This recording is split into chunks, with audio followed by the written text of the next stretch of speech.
Hi friends, welcome to my channel. First time ನನ್ನ channel ನೋಡ್ತಾ ಇದ್ದರೆ ಸಬ್ಸ್ಕ್ರೈಬ್ ಮಾಡ್ಕೊಳ್ಳಿ ಫ್ರೆಂಡ್ಸ್. ಈ ವಿಡಿಯೋ ಇಷ್ಟ ಆದರೆ ಒಂದು ಲೈಕ್. ಹಾಯ್ ಫ್ರೆಂಡ್ಸ್, ಇವತ್ತು ಬೆಲ್ಟ್ ಪಟ್ಟಿ ಹೇಗೆ ರೆಡಿ ಮಾಡ್ಕೊಳ್ಳೋದು ನೋಡೋಣ ಬನ್ನಿ. ಫಸ್ಟ್ಗೆ ನಾವು ಆ ಕಡೆ 3 ಪಟ್ಟಿ ಈ ಕಡೆ 3 ಪಟ್ಟಿ ತೊಗೋಬೇಕಾಗುತ್ತೆ. 2 ಲೈನಿಂಗ್ ಪೀಸ್ಗಳಾದರೆ 2 ಮೇನ್ ಪೀಸ್ ಇರುತ್ತೆ ಬ್ಲೌಸ್ ಪೀಸು. ಒಂದು ನ್ಯಾಚ್ ಹಾಕ್ಕೊಂಡು ಅದರ ಮೆಜರ್ಮೆಂಟ್ ತೊಗೊಂಡು ಕಟ್ ಮಾಡ್ಕೊಂಡಿರ್ತೀವಿ. ಒಂದು ಎಕ್ಸ್ಟ್ರಾ ಪೀಸ್ ತೊಗೋಬೇಕು ಲೈನಿಂಗ್ ಪೀಸು, ಮತ್ತು ಇನ್ನೊಂದು ಬ್ಲೌಸ್ ಪೀಸು. ಒಟ್ಟು 3 ಪೀಸ್ 6 ಪೀಸ್ ತೊಗೋಬೇಕು. ಆ ಕಡೆ 3 ಈ ಕಡೆ 3. ಫಸ್ಟ್ಗೆ ಲೈನಿಂಗ್ ಪೀಸ್ ಇಡಬೇಕು. ಮಧ್ಯೆ ನಾವು ಬ್ಲೌಸ್ ಪೀಸ್ ಇಟ್ಕೊಂಡು ಮತ್ತೆ ನಾವು ಕಟ್ ಮಾಡ್ಕೊಂಡಿರ್ತೀವಲ್ಲ ಮೆಜರ್ಮೆಂಟ್ ತೊಗೊಂಡು ನ್ಯಾಚ್ ಹಾಕ್ಕೊಂಡು ಆ ಪೀಸ್ನ ಮೇಲೆ ಇಟ್ಕೋಬೇಕು. ಈ ರೀತಿ 3 ಕರೆಕ್ಟಾಗಿ ಇಟ್ಕೊಂಡು ಸ್ಟಿಚ್ ಮಾಡ್ಕೋಬೇಕಾಗುತ್ತೆ. ಆ ಕಡೆ ಈ ಕಡೆ ಹೆಚ್ಚು ಕಮ್ಮಿ ಬರಬಾರ್ದು. ಮೇಲೆ ಕೆಳಗೆ ಆಗದೆ ಇದ್ದಂಗೆ ಕರೆಕ್ಟಾಗಿ ಇಟ್ಕೊಂಡು ಸ್ಟಿಚ್ ಹಾಕೋಬೇಕು. ನೀಟಾಗಿ 3 ಪೀಸನ್ನು ಒಂದೇ ಲೆವೆಲ್ಗೆ ಇಟ್ಕೊಂಡು ಸ್ಟಿಚ್ ಹಾಕೋಬೇಕಾಗುತ್ತೆ. ನೋಡ್ಕೋಬೇಕು, ಒಂಚೂರು ಮೇಲೆ ಕೆಳಗೆ ಆಗೋ ಚಾನ್ಸ್ ಇರುತ್ತೆ. ಒಂದೇ ಲೆವೆಲ್ಗೆ ಇಟ್ಕೊಂಡು 3 ಪೀಸನ್ನು ಸ್ಟಿಚಿಂಗ್ ಮಾಡ್ಕೋಬೇಕು. ಈ ರೀತಿ ಸ್ಟಿಚಿಂಗ್ ಮಾಡ್ಕೊಂಡಾದಮೇಲೆ ಒಂದನ್ನು ಓಪನ್ ಮಾಡಿ ಪಾಯಿಂಟ್ ಹೊಲಿಗೆ ಹಾಕ್ಕೋಬೇಕು. ಅಂದರೆ ಮೇನ್ ಪೀಸ್ ಮೇಲೆ ಬರಬೇಕು ನೋಡಿ. ಇವಾಗ ನಾವು ಮೇಲ್ಗಡೆ ನ್ಯಾಚ್ ಹಾಕಿದ್ವಲ್ಲ, ಅದು ಮೇಲ್ಗಡೆ ಬಂದರೆ ಇವಾಗ ಇಲ್ಲಿ ಇನ್ನೊಂದು ಪೀಸ್ ಬಂದುಬಿಟ್ಟು ಕೆಳಗಡೆಯಿಂದ ಸ್ಟಿಚ್ ಮಾಡಬೇಕಾಗುತ್ತೆ. ಯಾಕೆಂದರೆ ನಮ್ಗೆ 2 ಆಪೋಸಿಟ್ ಬರಬಾರ್ದು. ಅದಕ್ಕೋಸ್ಕರ ಅದು ನಮ್ಮ ಪಾಯಿಂಟ್ ಹೊಲಿಗೆ ಹಾಕ್ಕೊಳ್ಳುವಾಗ ನಾವು ಕರೆಕ್ಟಾಗಿ ಆಪೋಸಿಟ್ ಹೊಲಿಗೆ ಯಾವ ರೀತಿ ಅಂದರೆ ಕೆಳಗಡೆನೂ ಲೈನಿಂಗ್ ಇರುತ್ತೆ, ಮೇಲ್ಗಡೆನೂ ಲೈನಿಂಗ್ ಇರುತ್ತೆ, ಅದನ್ನು ನೋಡಿ ನಾವು ಪಾಯಿಂಟ್ ಹೊಲಿಗೆ ಹಾಕ್ಕೋಬೇಕಾಗುತ್ತೆ. ಯಾಕೆ 2 ಒಂದೇ ಸೈಡ್ ಬರಬಾರ್ದು, ಅದೊಂದು ನೆನಪಿನಲ್ಲಿ ಇಟ್ಕೊಳ್ಳಿ. ಅಂದರೆ ಸ್ವಲ್ಪ ಹೊಲಿತಾ ಇರೋರು ಗೊತ್ತಾಗ್ಬಿಡುತ್ತೆ. ಈಗ ಕಲಿಯೋರು ಯಾರಾದರೂ ಕಲಿತಿರೋರಾದರೆ ಅದನ್ನು ಗಮನದಲ್ಲಿ ಇಟ್ಕೊಂಡು ಸ್ಟಿಚ್ ಮಾಡ್ಕೊಳ್ಳಿ. ನೋಡಿ, ಇವಾಗ ಈ ರೀತಿ ಸ್ಟಿಚ್ ಮಾಡಿಬಿಟ್ರೆ 2 ಒಂದೇ ಸೈಡ್ ಬಂದುಬಿಡುತ್ತೆ. ಅವಾಗ ಏನಪ್ಪ ಮಾಡಬೇಕು, ಈ ಲೈನಿಂಗ್ ಹೊಟ್ಟೆನ ಈ ರೀತಿ ಮಾಡಬೇಕು. ಒಂದು ಈ ಕಡೆ ಬಂದರೆ ಒಂದು ಆ ಕಡೆ ಬರಬೇಕು.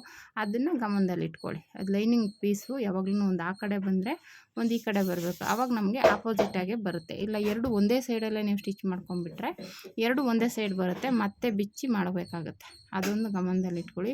ಹ್ಯಾಂಡ್ಸ್ ಆದರೂ ಅಷ್ಟೇ, ಇದು ಬೆಲ್ಟ್ ಪಟ್ಟಿ ಆದರೂ ಅಷ್ಟೇ, ಇದನ್ನು ಕರೆಕ್ಟಾಗಿ ಗಮನದಲ್ಲಿ. ಇವಾಗ ಹ್ಯಾಂಡ್ಸ್ಗಳು ಅಷ್ಟೇ, ನ್ಯಾಚ್ ಹಾಕಿರೋದು ಒಂದೇ ಸೈಡ್ ಬರೋ ಥರ ಬಂದ್ಬಿಡುತ್ತೆ, ಅದನ್ನು ನೋಡ್ಕೋಬೇಕಾಗುತ್ತೆ. ಆ ರೀತಿ ಇವಾಗ ಇದನ್ನು 2 ಈ ರೀತಿ ಸ್ಟಿಚ್ ಆದಮೇಲೆ 2 ಇವಾಗ ಪಾಯಿಂಟ್ ಹೊಲಿಗೆ ಹಾಕೋಬೇಕು. ಕರೆಕ್ಟಾಗಿ ಮೇನ್ ಪೀಸ್ ಏನಿರುತ್ತೆ ಅದನ್ನು ಕರೆಕ್ಟಾಗಿ ಒಂದು ಫೋಲ್ಡ್ ಮಾಡ್ಕೊಳ್ಳಿ. ಫೋಲ್ಡ್ ಮಾಡ್ಕೊಂಡು ಒಂದು ಸ್ಟಿಚ್ ಹಾಕ್ಕೊಳ್ಳಿ. ಅದು ಸ್ಟಿಚ್ ಹಾಕಿದ್ರೆ ಒಂಥರ ಸ್ಟಿಫಾಗಿ ನಮಗೆ ಮೇಲೆ ಸ್ಟಿಚ್ ಮಾಡೋಕ್ಕೆ ಗ್ರಿಪ್ ಸಿಗುತ್ತೆ. ಈ ರೀತಿ ನೋಡಿ, 2 ಅಷ್ಟೇ, ಒಂದು ಆ ಕಡೆ ಒಂದು ಈ ಕಡೆ ಒಂದು.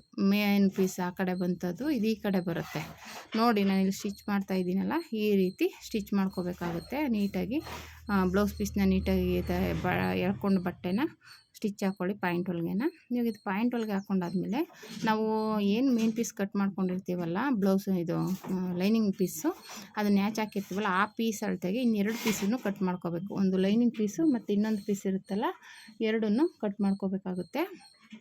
ನೀಟಾಗಿ ಈ ರೀತಿ ಕಟ್ ಮಾಡ್ಕೊಂಬಿಟ್ಟು ಆಮೇಲೆ ಅದು ಬ್ಲೌಸ್ ಪೀಸು ಮತ್ತು ಲೈನಿಂಗ್ ಪೀಸ್ ಒಂದಕ್ಕೆ ನಾವು ಪಾಯಿಂಟ್ ಹೊಲಿಗೆ ಹಾಕೋಬೇಕು. ಅವು 2 ಪೀಸಕ್ಕೂ ಒಂದು ಪಾಯಿಂಟ್ ಹೊಲಿಗೆ ಹಾಕೋಬೇಕು. ಎರಡೂ ಅದೇ ರೀತಿ ನೀಟಾಗಿ ಕಟ್ ಮಾಡ್ಕೋಬೇಕು. ಎಕ್ಸ್ಟ್ರಾ ಪೀಸ್ ಏನು ಬರುತ್ತೆ ನೀಟಾಗಿ ಹೆಚ್ಚು ಕಮ್ಮಿ ಆಗದೆ ಇದ್ದಂಗೆ ನೋಡಿಕೊಂಡು ಈ ಪೀಸ್ ಏನಿರುತ್ತೆ ನಾವೊಂದು ಕಟ್ ಒಂದು ಲೈನಿಂಗ್ ಪೀಸ್ ಕಟ್ ಮಾಡ್ಕೊಂಡಿರ್ತೀವಲ್ಲ, ಆ ಪೀಸ್ ಅಳತೆಗೆ ಇವೆರಡೂ ನೀಟಾಗಿ ಕಟ್ ಮಾಡ್ಕೋಬೇಕು. ಈ ರೀತಿ ನೋಡಿ ನಾನು ಕಟ್ ಮಾಡ್ಕೊತಾ ಇದ್ದೀನಿ.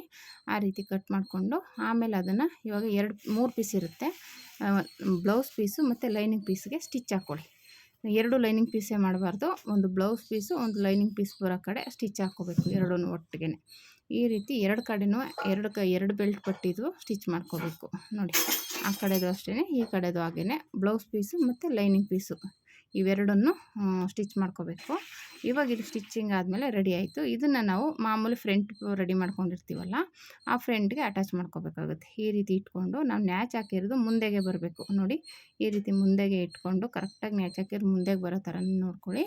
ಈ ರೀತಿ ಬ್ಲೌಸ್ ಪೀಸ್ ಇಟ್ಕೊಂಡು ಅದ್ರ ಮೇಲೆ ಅದನ್ನ ಉಲ್ಟಾ ಹಿಂಗೆ ಫೋಲ್ಡ್ ಮಾಡಿ ಈ ರೀತಿ ನಾನು ಇಲ್ಲಿ ಇಟ್ಕೊಂಡಿರೋದು ತೋರಿಸ್ತಾ ಇದ್ದೀನಲ್ಲ, ಆ ರೀತಿ ಇಟ್ಕೊಂಡು ತುದಿಲಿ ಕರೆಕ್ಟಾಗಿ ಇಟ್ಕೊಳ್ಳಿ. ಒಂಚೂರು ಮೂತಿನ ಮುಂದೆ ಇಕ್ಕಿ ಬೆಲ್ಟ್ ಪಟ್ಟಿದ್ದು ಸ್ಟಿಚ್ ಹಾಕೋಬೇಕು. ಎಳೆಯೋಕ್ಕೆ ಹೋಗಬಾರ್ದು, ನೀಟಾಗಿ ಫ್ರೀ ಕೊಟ್ಕೊಂಡು ಸ್ಟಿಚ್ ಮಾಡ್ಕೋಬೇಕು. ಮತ್ತು ನಾವಿಲ್ಲಿ ಡಾಟ್ ಹಿಡ್ದಿರ್ತೀವಲ್ಲ, ಅದ್ರ ಬಟ್ಟೆ ಜಾಸ್ತಿ ಇರುತ್ತೆ. ನಾವು 1 ಇಂಚು 1.5 ಇಂಚ್ ಹಿಡ್ದಿರ್ತೀವಲ್ಲ, ಆ ಬಟ್ಟೆನ ಫೋಲ್ಡ್ ಮಾಡ್ಕೋಬೇಕು. ಇಲ್ಲ ನಿಮಗೆ ಫೋಲ್ಡ್ ಮಾಡೋಕ್ಕೆ ಮರ್ತೋಗುತ್ತೆ ಅನ್ನೋದಾದರೆ ಅದು ತುದಿನ ಕಟ್ ಮಾಡಿಬಿಡಿ. ನೀವು ಕೆಲವು ಬ್ಲೌಸಲ್ಲಿ ನೋಡಿರಬಹುದು, ನೋಡ್ದೇ ಇದ್ದರೆ ಇವಾಗ ಈ ರೀತಿ ಮಾಡ್ಕೊಳ್ಳಿ. ಅಕಸ್ಮಾತ್ ಅದು ನಿಮಗೆ ಗೊತ್ತಾಗಿಲ್ಲ ಅಂದರೆ ಒಂಚೂರು ತುದಿನ ಕಟ್ ಮಾಡಿಬಿಟ್ರೆ ಅವಾಗ ನೀವು ಫೋಲ್ಡ್ ಮಾಡೋ ಅವಶ್ಯಕತೆ ಇರಲ್ಲ. ಏನಕ್ಕೆ ಅದನ್ನು ಆ ರೀತಿ ಮಾಡಬೇಕು ಅಂದರೆ ಬ್ಲೌಸು ನೀವು ಹಾಕ್ಕೊಂಡಾಗ ಮುಂದೆ ಎಳೆಯುತ್ತೆ. ಅದು ನೀವು ಹಾಕ್ಕೊಂಡು ಒಂದೇ ಲೆವೆಲ್ಗೆ ಸ್ಟಿಚ್ ಮಾಡಿಬಿಟ್ರೆ ನಾವು ಅಲ್ಲಿ ಡಾಟ್ ಹಿಡ್ದಿರೋದೇ ಫ್ರೀ ಬರೋದಕ್ಕೆ. ಆವಾಗ ಏನಾಗ್ಬಿಡ್ತೀವಿ ನೋಡಿ, ಈ ರೀತಿ ನಾನು ಆಲ್ರೆಡಿ ಫೋಲ್ಡ್ ಮಾಡಿದ್ದೀನಿ. ಇವಾಗ ನೋಡಿ ಈ ಇನ್ನೊಂದು ಬಟ್ಟೆಲಿ ತೋರಿಸ್ತೀನಿ, ಇನ್ನೊಂದು ಐತೆಲ್ಲ ಅದರಲ್ಲಿ ನೋಡಿ ಈ ರೀತಿ ಕಟ್ ಮಾಡಿಬಿಡಿ. ಆವಾಗ ಏನಾಗುತ್ತೆ, ಈ ರೀತಿ ಕಟ್ ಮಾಡಿದಾಗ ನೀಟಾಗಿ ಇರುತ್ತೆ. ಈ ರೀತಿ ಎಳೆಯುತ್ತೆ ಅದು ಫ್ರಂಟು. ನಾವು ಫ್ರೀಯಾಗಿರಲಿ ಅಂತ ಡಾಟ್ ಹಿಡ್ದಿರ್ತೀವಲ್ಲ, ಅದು ನಾವು ಇದು ಮಾಡಿದಾಗ ಎಳೆಯುತ್ತೆ. ಅದಕ್ಕೋಸ್ಕರ ಆ ರೀತಿ ಮಾಡಬೇಕು ನೋಡಿ. ಇದನ್ನು 4 ಫೋಲ್ಡ್ ಮಾಡಿಕೊಂಡು ಈ ರೀತಿ ಫೋಲ್ಡ್ ಮಾಡಿ ಒಳಗಡೆ ಇಟ್ಕೊಂಡು ಅದನ್ನು ಮತ್ತೆ ಮಡ್ಚ್ಕೋಬೇಕು. ಇಲ್ಲಿ ನಾವು ಸ್ಟಿಚ್ಚಿಂಗ್ ಬರೋ ಹತ್ರ ಬಟ್ಟೆ ಸಿಗಾಕೋಬಾರ್ದು, ಅದನ್ನು ಗಮನದಲ್ಲಿ ಇಟ್ಕೊಂಡು ನೋಡ್ಕೊಳ್ಳಿ. ಈ ರೀತಿ ಮಧ್ಯೆ ಇಟ್ಕೊಳ್ಳೋದು ಏನಕ್ಕೆ ಅಂದರೆ ಆ ಕಡೆನೂ ಎಳ್ಕೊಬಾರ್ದು, ಈ ಕಡೆನೂ ಎಳ್ಕೊಬಾರ್ದು. ಮಧ್ಯೆ ಫೋಲ್ಡ್ ಮಾಡಿ ನೀಟಾಗಿ ಇಟ್ಕೊಂಡು ಕರೆಕ್ಟಾಗಿ ತುದಿಯಿಂದ ಸ್ಟಿಚ್ ಹಾಕೋಬೇಕು. ಯಾಕೆ ಅಂದರೆ ನಾವು ಆ ಕಡೆ ಈ ಕಡೆ ಸ್ವಲ್ಪ ಲೂಸು ಇಲ್ಲ ಆ ಕಡೆ ಈ ಕಡೆ ಎಳ್ಕೊಂಡಾಗ ಏನಾಗುತ್ತೆ, ಅದು ರಿಂಕಲ್ಸ್ ಥರ ತಿರುಗಿಬಿಡುತ್ತೆ. ಒಂಥರ ರೋಲ್ ಥರ ತಿರುಗಿಬಿಟ್ಟು ನಮ್ಗೆ ಈಚೆ ಓಪನ್ ಮಾಡಿದಾಗ ರೋಲ್ ಥರ ಆಗಿಬಿಡುತ್ತೆ, ನೀಟಾಗಿ ಕೂತ್ಕೊಳ್ಳಲ್ಲ ಬೆಲ್ಟು. ಆ ಥರ ಬಂದರೆ ಅದು ಸರಿ ಇರಲ್ಲ. ನಾವು ಎಳೆದಿರ್ತೀವಿ ಆ ಕಡೆ ಈ ಕಡೆ ಎಳ್ಕೊಂಡಿರುತ್ತೆ ಅಂತ ಅರ್ಥ. ಅದು ಬೆಲ್ಟ್ ಏನಾರ ಆ ಕಡೆ ಈ ಕಡೆ ರೋಲ್ ಆಗಿಬಿಟ್ಟಿದ್ರೆ ಹಂಗಾಗಿರುತ್ತೆ ಅಂತ ಎಳೆಯೋಕ್ಕೆ ಹೋಗಬಾರ್ದು. ಮಧ್ಯ ಕರೆಕ್ಟಾಗಿ ಇಟ್ಕೊಂಡು ಆ ಕಡೆ ಈ ಕಡೆ ಈ ರೀತಿ ನ್ಯಾಚ್ ಹಾಕ್ಕೋಬೇಕು. ಈ ರೀತಿ ಸ್ಟಿಚಿಂಗ್ ಆದಮೇಲೆ ಈ ರೀತಿ ಇವಾಗ ಇದನ್ನು ನೀಟಾಗಿ ಎಳ್ಕೊಳ್ಳಿ. ಇವಾಗ ಇದು ಸ್ಟಿಚ್ಚಿಂಗ್ ಎಲ್ಲ ಒಳಗಡೆ ಹೋಗುತ್ತೆ, ನೀಟಾಗಿರುತ್ತೆ. ಮೇಲ್ಗಡೆ ಆಗಲಿ ಒಳಗಡೆ ಆಗಲಿ ನಿಮಗೆ ಸ್ಟಿಚ್ಚಿಂಗ್ ಕಾಣಿಸೋದೇ ಇಲ್ಲ. ನೀಟಾಗಿ ಎಳೆಗಳು ಈಚೆ ಬರೋಲ್ಲ, ನೀಟಾಗಿರುತ್ತೆ. ಈ ರೀತಿ ನೀವು ಫ್ರಂಟ್ನ ರೆಡಿ ಮಾಡಿಕೊಂಡ್ರೆ ತುಂಬ ಚೆನ್ನಾಗಿರುತ್ತೆ ನೋಡಿ. ಈ ರೀತಿ ಆರಾಮಾಗಿ ನೀವು ಫ್ರಂಟ್ನ ರೆಡಿ ಮಾಡ್ಕೊಬೋದು. ಇದು ಎಕ್ಸ್ಟ್ರಾ ಬಟ್ಟೆ ಏನಾದರೂ ತುದಿಲಿ ನಾವಿವಾಗ ಉಕ್ಸ್ ಬಟ್ಟೆ ಈ ಪಟ್ಟಿ ಕೊಡ್ತೀವಲ್ಲ ಅಲ್ಲಿದ್ದರೆ ಕಟ್ ಮಾಡ್ಕೊಂಬಿಡಿ. ಈ ಕಡೆ ಇದ್ರೂ ಅಷ್ಟೇ ಒಂಚೂರು ಎಕ್ಸ್ಟ್ರಾ ನಾವು ಸ್ಟಿಚಿಂಗ್ ಮಾಡಿದಾಗ ಬಂದೇ ಬರುತ್ತೆ. ಅದು ನೋಡಿಕೊಂಡು ನೀಟಾಗಿ ಕಟ್ ಮಾಡ್ಕೊಂಬಿಟ್ರೆ ಈ ರೀತಿ ರೆಡಿ ಆಗುತ್ತೆ friends. Thank you for watching friends.